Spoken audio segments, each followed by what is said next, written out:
E aí, gente, beleza?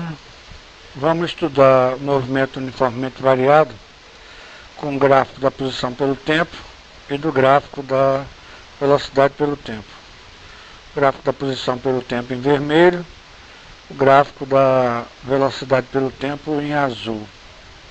Como a gente está no sistema internacional, eu suprimi as unidades, sabendo que a unidade da distância vai ser metros, de velocidade metros por segundo, aceleração metros por segundo ao quadrado e tempo é dado em segundos. Esse é o ponto de referência. É o ponto onde a posição dele é zero em relação ao ponto referencial. Embora ele parta de um ponto que não seja o ponto inicial, ele vai passar pelo ponto inicial em duas etapas. Você tem aí a foto estroboscópica do movimento do carrinho. Tá? E você pode notar que as fotos são mais separadas no início, porque a velocidade dele é maior, e mais juntas uma da outra quando a velocidade dele é menor. Eu dividi a velocidade em duas componentes, a velocidade horizontal, que a velocidade inicial, que é sempre constante, e a velocidade que é variável. Ainda coloquei um componente que na fotografia estroboscópica do gráfico da posição pelo tempo, que está em vermelho, vai nos dar a velocidade instantânea. Porque quanto maior a inclinação do gráfico da posição pelo tempo, maior a velocidade. Até que ele chega no ponto máximo, que ele vai retornar, e a velocidade dele vai ser zero. Ou seja, no gráfico, o gráfico vai ficar paralelo ao eixo dos tempos. Tá? Então, se a gente tem um gráfico da posição pelo tempo, nós temos que velocidades maiores têm inclinação maior. E no gráfico da posição pelo tempo, quem tem inclinação menor tem velocidade menor. Até que a inclinação se torna zero e a velocidade dele é zero. Tá? Então o móvel partiu de uma posição x0, chegou até uma posição máxima, na hora que ele tem a velocidade zero, e vai fazer o retorno, e depois ele começa a ter o movimento retrógrado. Ele era progressivo e se tornou retrógrado. Veja que a distância entre o ponto que ele passa pela origem até o ponto que ele troca de velocidade, se você chamar isso Δx1, é igual ao ponto que ele troca de velocidade até o ponto que ele passa novamente pelo marco de referencial. Isso não é uma coincidência. Uma vez que a área do gráfico da velocidade pelo tempo nos dá a distância. E essa área V1, você marca V1 e V1, no caso é menos V1, essa área, essas duas áreas são iguais, isso não é coincidência, tá? Então ela é simétrica ao eixo que ela passa pelo ponto de velocidade zero.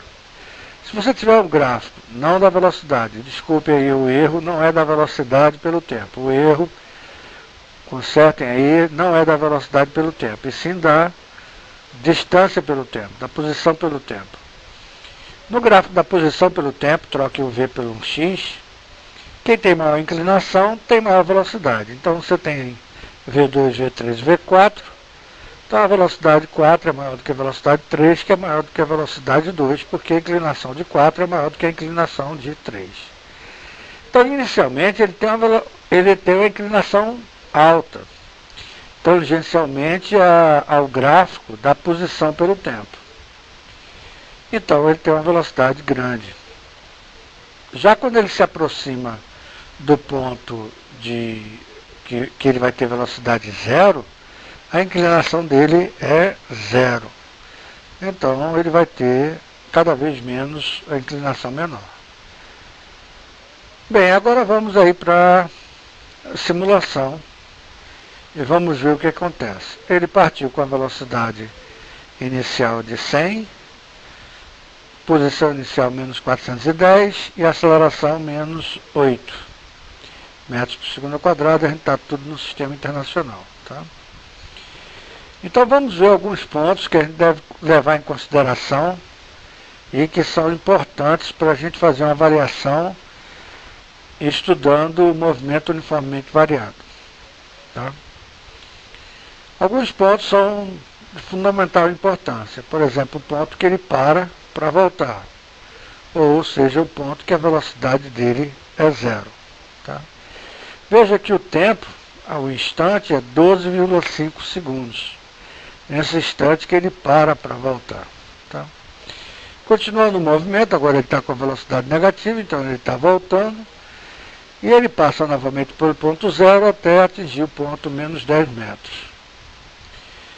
Se a gente verificar qual é o instante que ele passa por esse ponto menos 10 metros, desculpe a precisão, então fica difícil a gente verificar, é mais ou menos 19,8 segundos o ponto que ele passa pela segunda vez pela origem dos espaços. Tá?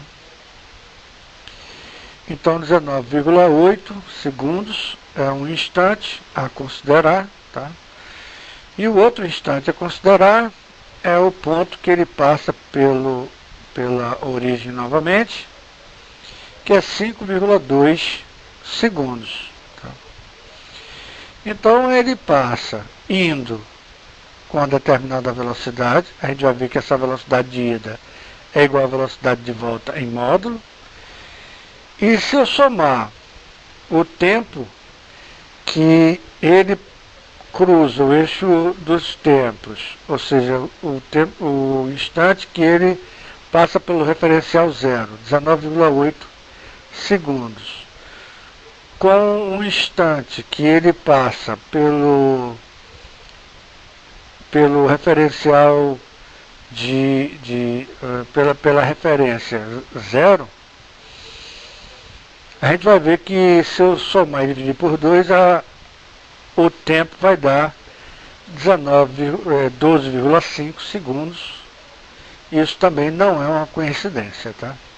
Então a gente tem aí o tempo de 5,2 e o tempo de 19,8, que é o tempo que ele passa pela origem dos espaços. Tá?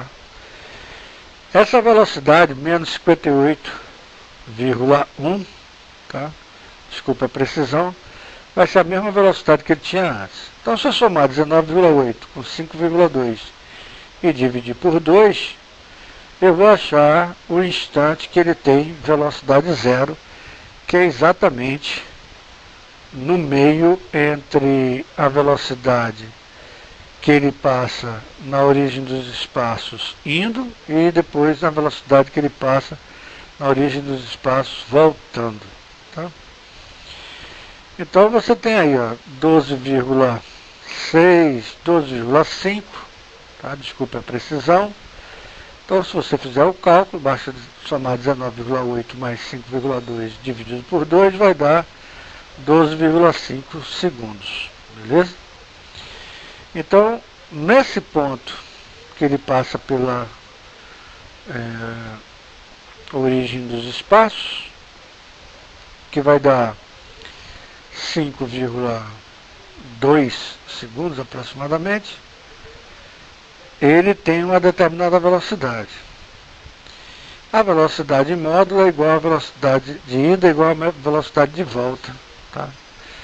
Porque toda essa curva da posição pelo tempo é simétrica ao eixo em relação ao ponto de velocidade zero, tá?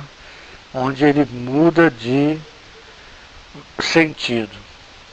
Beleza? Então um abraço, meu querido.